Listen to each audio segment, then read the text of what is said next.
Kebanyakan orang itu hanya menghias-hias bagian luarnya saja. Yang selalu itu supaya dipandang oleh orang lain adalah orang baik, orang hebat, ahli sunnah, padahal di dalamnya busuk, di dalamnya selalu mencaci maki orang. Kalimat-kalimat yang diutarakan itu hanya kebencian, provokator, provokasi. Kenapa saya mengatakan orang ini orang yang hina? Karena Allah tidak pernah mengajarkan manusia untuk mencaci maki. Tidak pernah Allah mengajarkan manusia untuk saling membenci, menyalahkan orang lain, gak ada.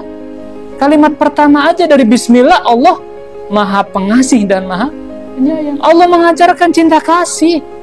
Lah kita ini selama ini saja ribut.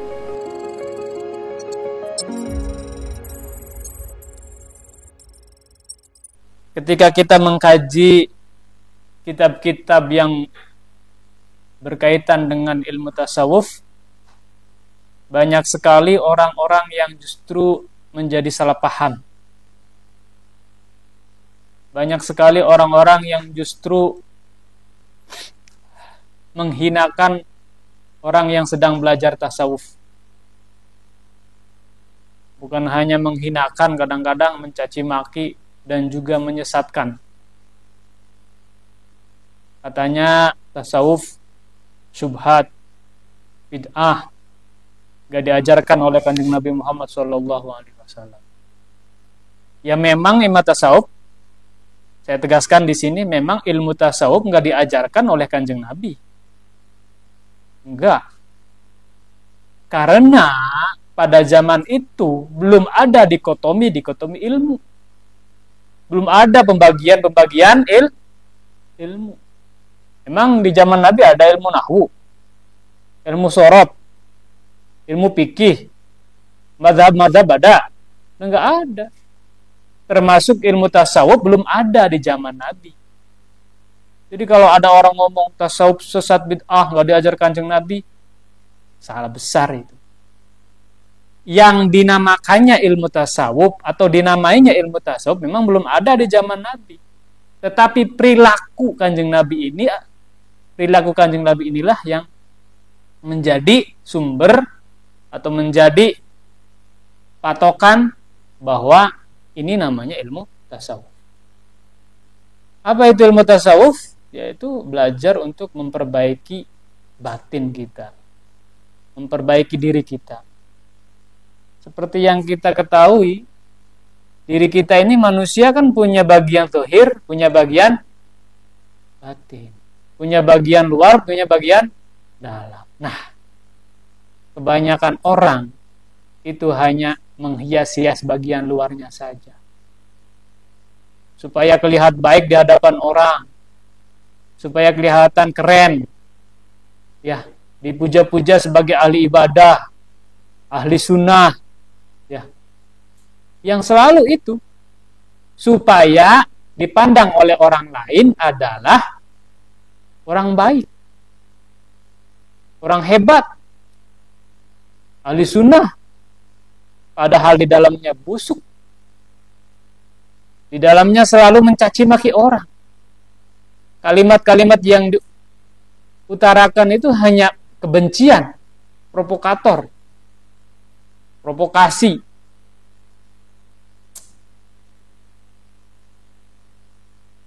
Jadi kadang-kadang kita bingung dengan orang-orang seperti ini.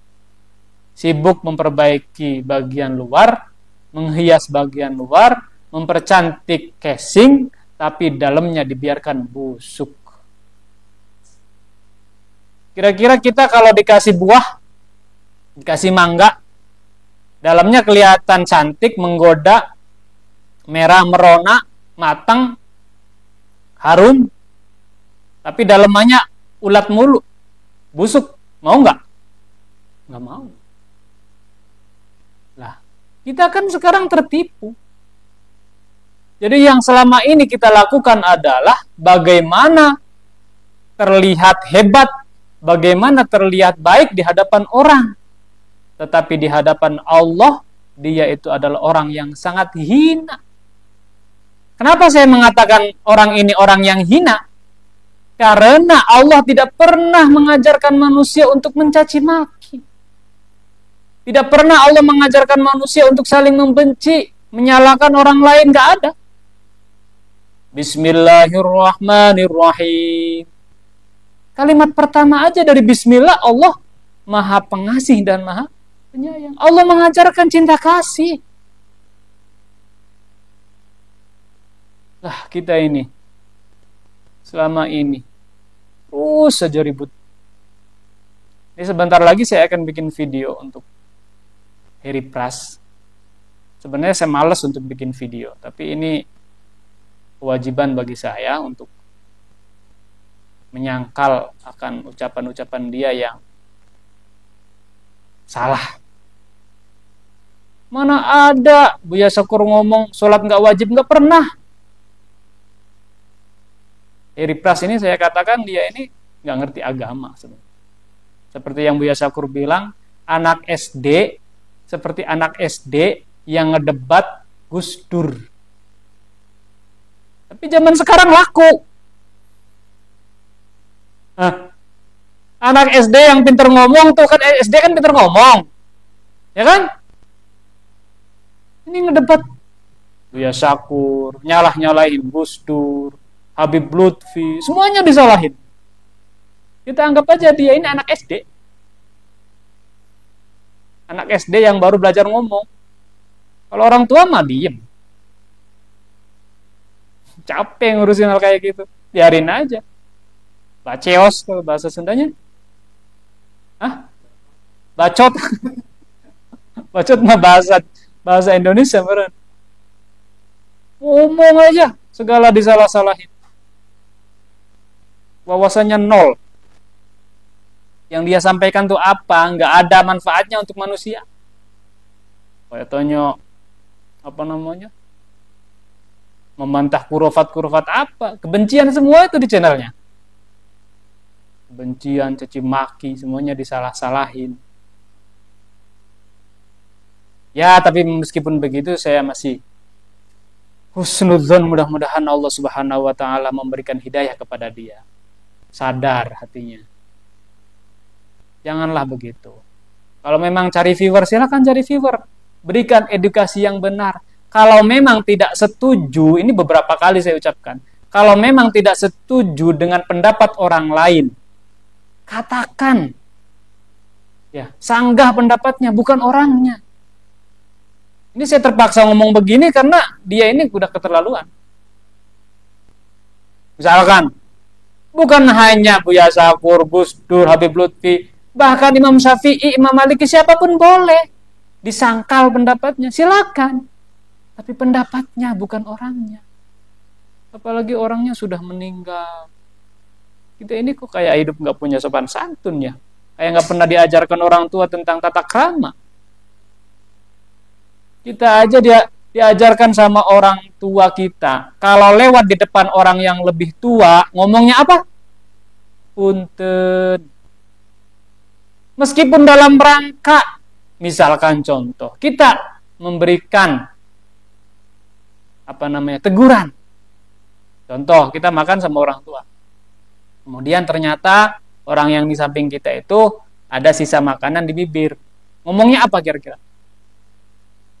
Pak, punten, itu sopan. Masa ini ngomongnya, Pak, itu di bibir kamu. Ada. Apaan itu? Ngajak berantem atau negur orang itu? Ini kan Harry Pras kan begitu orangnya. Gebrak-gebrak meja terus dia. Ini kalau saya terpancing, saya bisa aja ngomong begitu. Saya dari kemarin,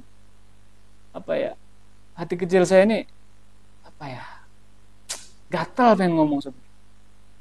Tapi nggak pantas ngapain. Jadi ayolah kita punya budaya yang bagus di Indonesia ini. Punya sopan santun yang bagus. Terapkan itu. Akhlak kita. Kemarin-kemarin saya mengartikan akhlak itu ada perilaku ya. Sekarang mungkin Ya, sopan santun itu termasuk dari akhlak juga. Meskipun bagian kecil. Penting loh. Boleh kita nggak setuju dengan pendapat orang, tapi jangan begitu caranya. Silakan sanggah pendapatnya, bukan menghina orangnya.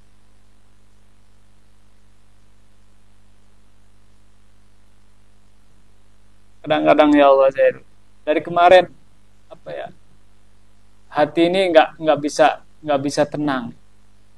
Saya kemarin bikin video itu sebenarnya spontan aja.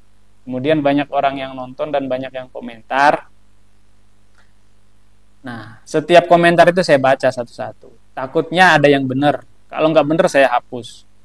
Tapi setiap saya baca komen, ya ada aja orang yang nggak benar. Itu kadang-kadang ya namanya manusiawi gitu. Kadang-kadang terpancing untuk balas komentar. Meskipun saya nggak balas ya. Tapi itu mempengaruhi diri saya. Nggak baik. Jadi maksudnya apa? Berhati-hatilah dalam berkomentar, berhati-hatilah dalam membuat video. Mungkin ada sebagian orang yang mudah terprovokasi. Kita memang tujuannya cari viewer, tapi orang lain bisa menanggapi yang lain. Bisa jadi ekstremis, bisa jadi membabi buta. Kalau seperti ini terjadi, siapa yang salah kira-kira? Ya kita. Dosa mereka itu adalah berawal dari dosa kita. Kenapa? Karena kita ngomong ya apa namanya? Ngomong yang nggak jelas, nggak punya sopan santun, nggak diukur dulu apa manfaatnya, apa madorotnya. Kalau seandainya orang bisa melakukan sesuatu yang jahat karena ucapan kita, itu tentu kita yang harus mempertanggungjawabkan.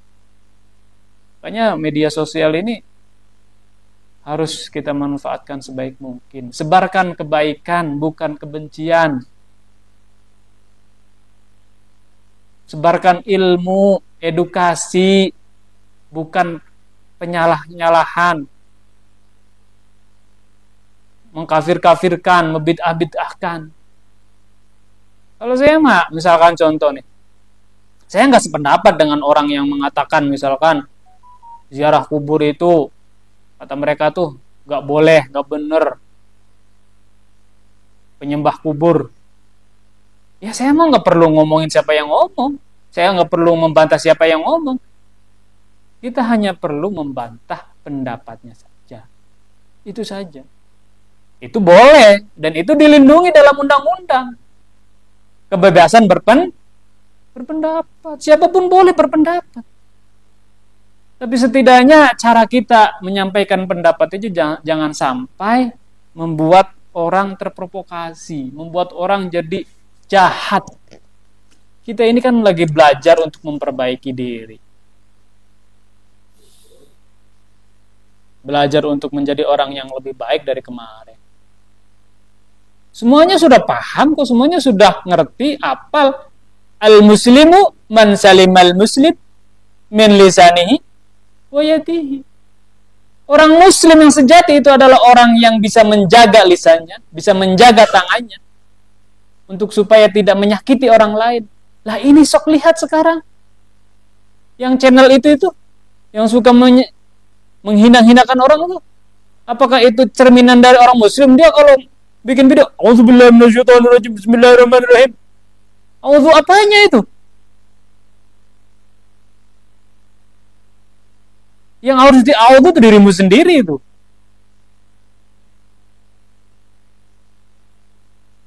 Saya berlindung dari setan yang terkutuk. Siapa setannya?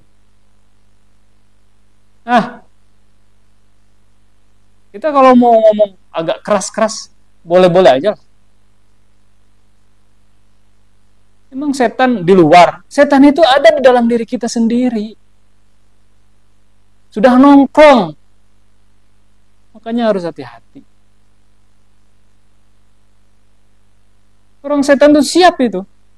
Di mana kita lengah, di mana kita terpancing, ya, di mana kita amarah, di situ setan akan berperan menguasai diri kita.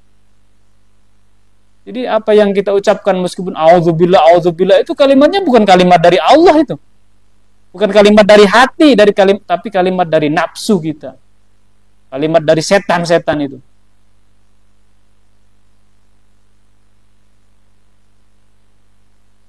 Gak mungkin kalau orang yang akunya Islam benar Muslim menyakiti orang lain, sesama Muslim, gak mungkin.